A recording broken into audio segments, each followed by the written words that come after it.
Xonça, peşəkarlığın və yaradıcılığın birləşdiyi, ləzzətin sənətə çevrildiyi fabrik. Burada rəngli dekorlarla hazırlanan hər bir tort, hər bir şokolad insanları valeh edir. Hər bir şirniyyat qayğı ilə bəzədilir. Bu dəfə də sizi Xonçanın dadı damağınızda qalan məhsullarını hazırlayan qəhrəmanlarımızdan biri ilə tanış edəcəyik. Tanış olun, onlardan biri. Mən Xəyalə Məmmədova, 39 yaşım, 2 övladım var. Xəyalə xanım, şokoladın ərsəyə gəldiyi bu şirin istehsal məkanında hansı peşəni təmsil edirsiniz? Bir ildən artıqdır ki, Xonça fabrikində şokolad operatoru vəzifəsində çalışıram. Müxtəlif dekorlarla şokoladın sehirli dünyasını yaradıram. Onları müştərilərimiz üçün böyük həvəslə hazırlayıram.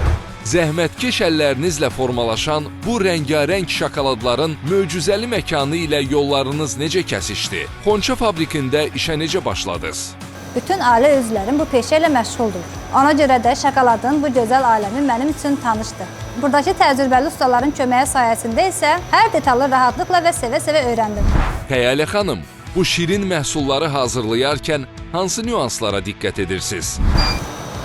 Şokoladın əridilməsi və soyudulması dəqiq temperaturda olmalıdır ki, dadı və teksturası ideal olsun. İstehsal mühit tam təmiz olmalı və gigiyena qaydalarına riayət edilməlidir.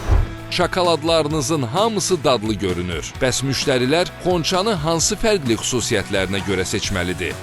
Xonça fabrikində hər bir şokolad yüksək keyfiyyətli xam maldan hazırlanır və təzə olmasına diqqət edilir. Müxtəlif rəngli bəzəklərlə, müxtəlif rəngli formalarda təqdim olunaraq müştərilərə geniş seçim imkanı yaradır.